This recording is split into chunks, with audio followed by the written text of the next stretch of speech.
మహమ్మద్ హుస్సేన్ పల్లిని అన్ని విధాలుగా ఆదర్శ గ్రామంగా తీర్చిదిద్దుతా టీఆర్ఎస్ బలపరిచిన సర్పంచ్ అభ్యర్థి రవికుమార్. వనపర్తి నియోజకవర్గంలో మహమ్మద్ హుస్సేన్ పల్లి గ్రామాన్ని అన్ని రంగాలలో ఆదర్శ గ్రామంగా తీర్చిదిద్దుతానని టీఆర్ఎస్ బలపరిచిన సర్పంచ్ అభ్యర్థి రవికుమార్ అన్నారు. తన గ్రామంలో సీసీ రోడ్లు, డ్రైనేజీలు, గ్రామంలోని మూసాపేట వరకు బీటీ రోడ్డు లేక తాము అనేక అవస్థలు పడుతున్నామని, తనను సర్పంచ్ గా గెలిపిస్తే మాజీ ఎమ్మెల్యేల ఆల వెంకటేశ్వర రెడ్డి, మాజీ మంత్రి నిరంజన్ రెడ్డి సహకారంతో గ్రామానికి కావాల్సిన నిధులను తీసుకువచ్చి గ్రామ అభివృద్ధి కొరకు తన వంతు కృషి చేస్తారని ఈయన ఆ సందర్భంగా తెలిపారు. గ్రామంలో సామూహిక భవనాలు, పాఠశాలలో అదనపు గదులు మంజూరు కోసం కృషి చేస్తానని, ప్రజల వెంట ఉండి ప్రజా సమస్యల కోసం నిరంతరం పాటుపడతానని, తమకు సర్పంచ్ గా గెలిపించాలని గ్రామ పెద్దలు, గ్రామ ఓటర్లని ఈ సందర్భంగా కోరుతున్నారు.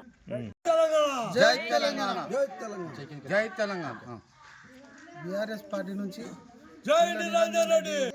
నిరంజన్ రెడ్డి, ఆల వెంకటేశ్వర రెడ్డి ప్రతిపాదించిన సేరి రవికుమార్ అనే అభ్యర్థి సర్పంచ్ అభ్యర్థిగా పోటీ చేస్తున్నాను మహమ్మద్పల్లిలో.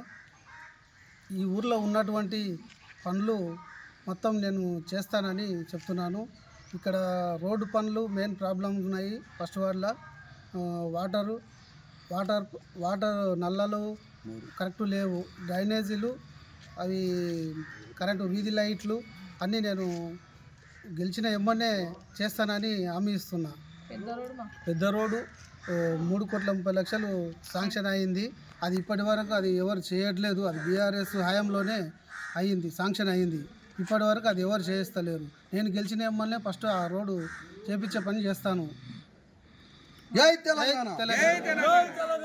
విద్యాపరంగా స్కూల్కు సీసీ కెమెరాలు, కంప్యూటర్లు ఒక దాదా దగ్గర నుంచి తీసుకొస్తున్నాను. అవి కూడా ఇప్పిస్తాను. గెలిచిన ఎమ్మనే అవి కూడా చేపిస్తానని హామీ ఇస్తున్నా. పింఛన్లు లేని వాళ్ళకు పింఛన్లు కూడా చేపిస్తానని చెప్తున్నా. డబుల్ బెడ్రూమ్లు కూడా లేని వాళ్ళకు, నిరుపేదలకు అందరినీ చూసి ఎవరికి ఇవ్వాలనో వాళ్ళకు డబుల్ బెడ్రూమ్లు కూడా మంజూరు చేపిస్తా. మేము బీఆర్ఎస్ పార్టీ నుంచి సేరి రవికుమార్ అనే అభ్యర్థిని సర్పంచ్ అభ్యర్థిగా మేము ప్రకటించుకోవడం జరిగింది. మా గ్రామంలో మాకు అసంపూర్ణంగా మా ప్రభుత్వం ఉన్నప్పుడు రోడ్డు 3,30,00,000 మంజూరు చేసి రోడ్డు ఇచ్చిర్రు. ఆ రోడ్డు పనులు 2 సంవత్సరాలు గడిచినా కూడా కాంగ్రెస్ ప్రభుత్వం పట్టించుకోవట్లేదు. ఆ రోడ్డుని మేము ఎట్టి పరిస్థితుల్లో గెలిచి ఒక అధికారంతో ముందుకొచ్చి మేము ఆ రోడ్డుని కంప్లీట్ చేసుకుంటామని, అదేవిధంగా గన్పూర్కి కూడా గన్పూరు నుంచి మహమ్మద్పల్లికి వెళ్ళే దారి కూడా మాకు సక్రమంగా లేదు. ఈ 2 నియోజకవర్గాల మేము నలిగిపోతున్నాం కాబట్టి మేము ఖచ్చితంగా ముందుకొచ్చి కొట్లాడి 2 రోడ్లు పూర్తి చేయించుకుంటాము. మా గ్రామంలో కరోనా వల్ల 3 సంవత్సరాలు ఇబ్బంది పడి కొంచెము మాకు బిల్లులు కూడా కరెక్ట్ రాలేవు. మేము ఇంకా కొన్ని రోడ్లు మా ఊర్లో సీసీ రోడ్లు మరియు డ్రైనేజీ ప్రాబ్లమ్స్ ఒక ఫస్ట్ వార్డులో కొంచెం కనిపించినాయి. ఆ వార్డుని ఫస్ట్ టేకప్ చేసి ఆ వార్డుకు మేము కంప్లీట్ చేస్తాం. ఇంకా అక్కడక్కడ చిన్న రోడ్లు సమస్యలు ఉన్నాయి, అవి కూడా గుర్తించినాం, రోడ్లు వేపిస్తాం.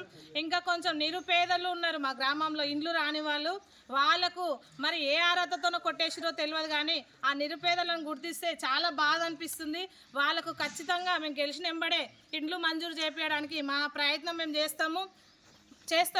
అదేవిధంగా మీరు మా పైన నమ్మకం పెట్టి మా అభ్యర్థిని గెలిపిస్తే మేము ప్రభుత్వంతో కొట్లాడి పనులు చేయించుకోవడానికి ఏ ఎమ్మెల్యే దగ్గరికైనా వెళ్ళి పని చేయించే సత్తా మాకుంది.